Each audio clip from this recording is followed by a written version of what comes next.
In 1984, Freddy Krueger was unleashed upon the world, and horror as we knew it would be forever changed. The big three had finally come into focus. Freddy Krueger was a character that would immediately captivate audiences. In his inception, he was a truly disgusting, evil force. He was a dream demon. The original film did an incredible job of shrouding him in darkness. You rarely, if ever, saw the monster, and when you did see the monster, you never got a clear look. Freddy Krueger didn't start off as the jokey, hokey man that we would know him to be. He started off much more sinister, much more evil. As the years went on, the character of Freddy Krueger and the actor portraying him, Robert Englund, would grow into the role. Freddy would not only become a dream demon that would haunt your dreams and terrify you for generations to come, but he also would crack jokes, would make you laugh, would make you feel uneasy. You loved the guy, and you hated the guy, and you could never really settle on which one it was. A Nightmare on Elm Street 2, Freddy's Revenge, would take the bent of making Freddy Krueger more demonic, more literal, a possessor. Parts 3 and 4 would see Freddy Krueger venture more into his show business side.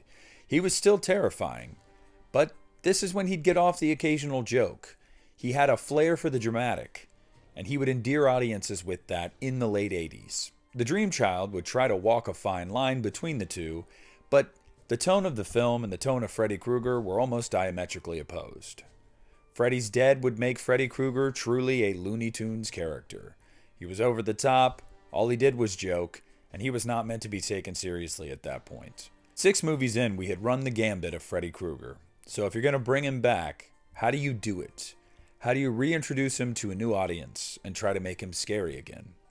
Wes Craven would come back with New Nightmare, where he would make Freddy Krueger an actual demon. The character of Freddy Krueger himself, fictional, but the demon, very, very real.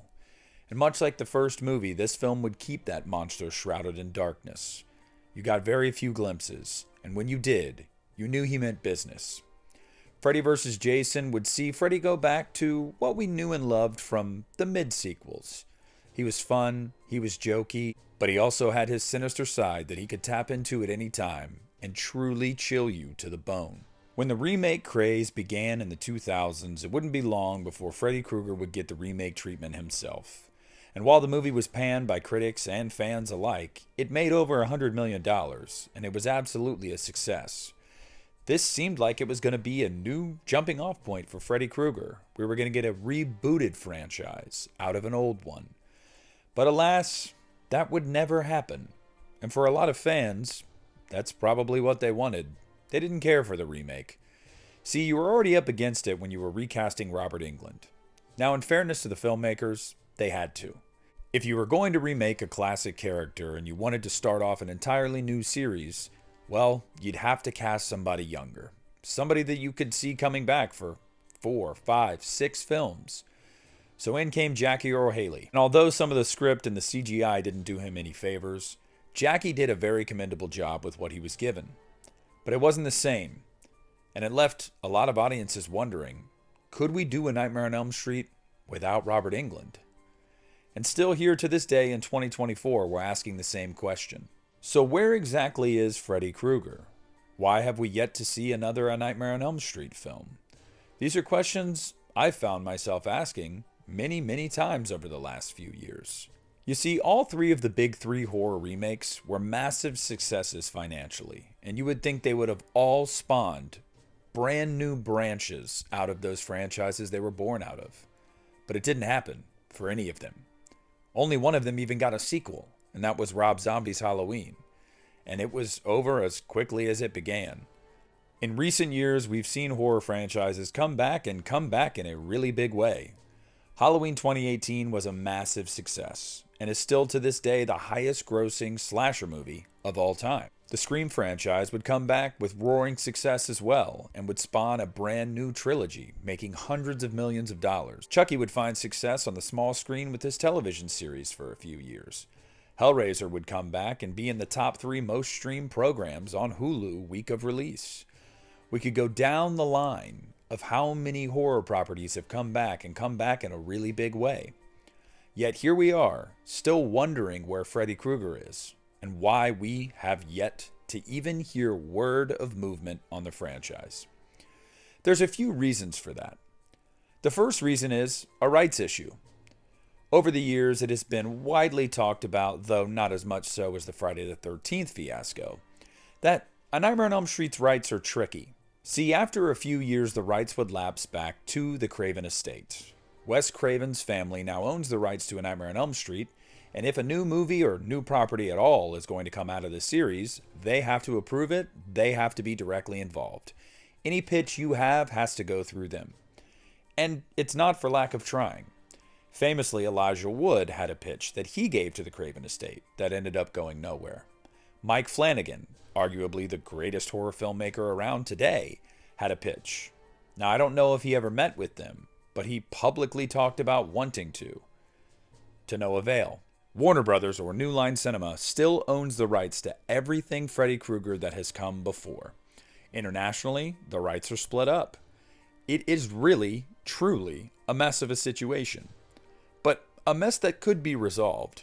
See, all it would take is the Craven estate to meet with somebody, to agree in principle on something, to receive payment, and then to find partners for that. I find it very hard to believe that you would struggle to find partners to finance, distribute, and produce a Nightmare on Elm Street film, especially in today's climate. Horror, although it's always hot, is especially hot right now. And with the success that we saw from the Halloween trilogy, I have no idea why the Craven estate has not jumped at the opportunity to bring Freddy Krueger back to the big screen. But that brings me to my next point as to why we haven't seen one. Robert Englund. See, for a few years there in the mid to late 2000s and 2010s, Robert Englund had famously flirted with the idea of possibly coming back. Then he was out, then maybe one more in me, and then it was no. I'm done, it's retired. Part of me believes that the biggest deterrent, and the reason why we haven't seen another film up to this point, is the Robert Englund factor.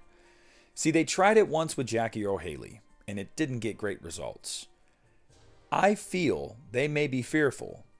Do we even do A Nightmare on Elm Street without Robert Englund?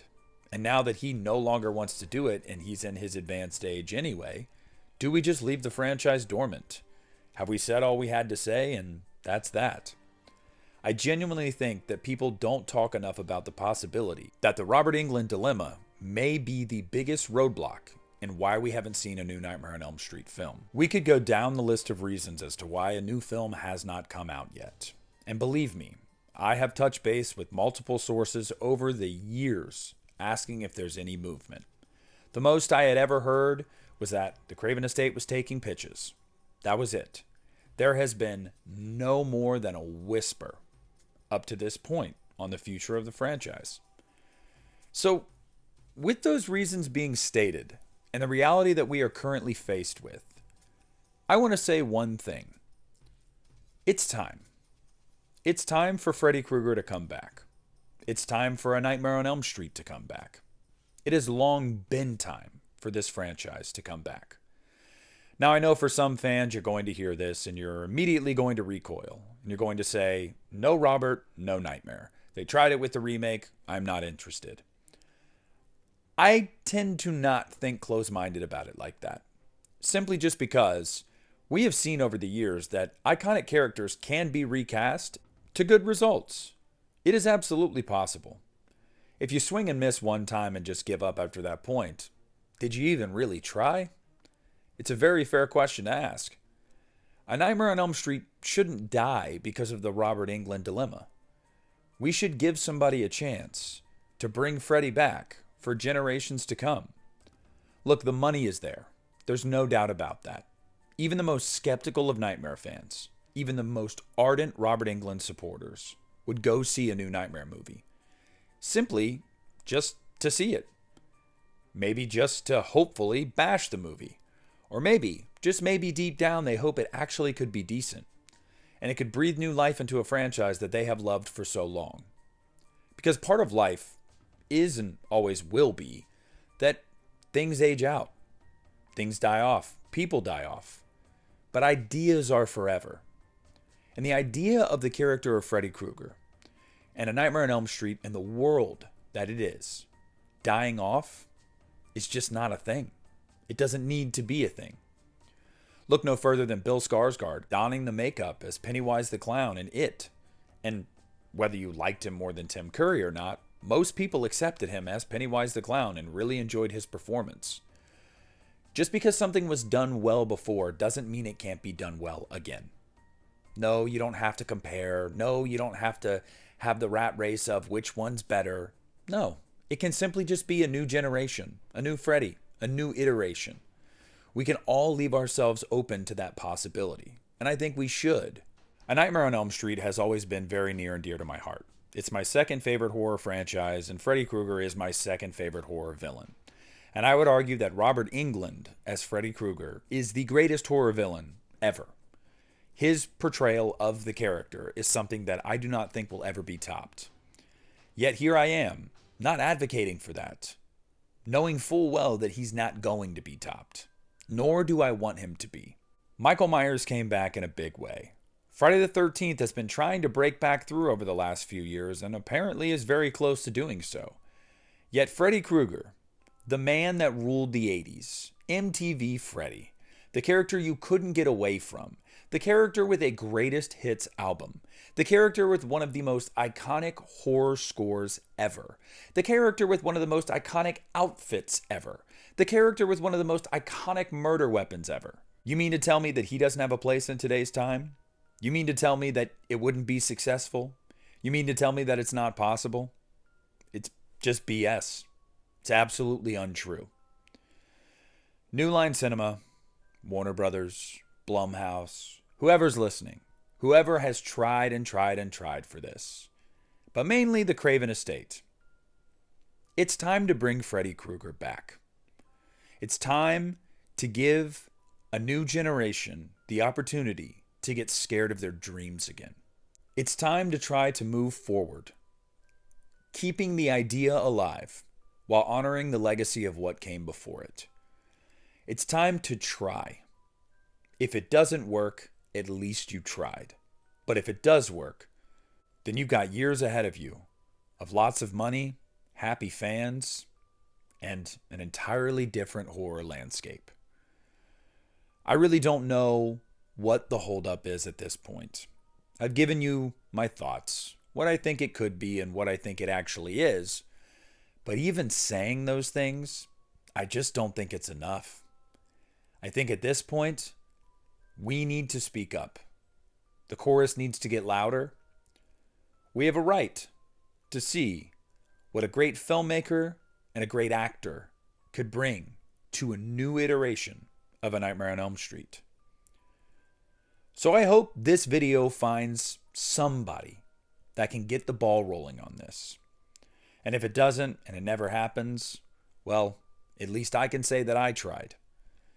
But as a fan of this series, and a horror fan in general, it breaks my heart to see that over the last few years, so many fans have been clamoring to see Freddy Krueger come back, and it honestly hasn't been given the time of day from anyone. It's insulting, and quite frankly, it's inexcusable. The idea in and of itself is already right there in front of you. It's a great idea that can be expanded upon to such incredible results.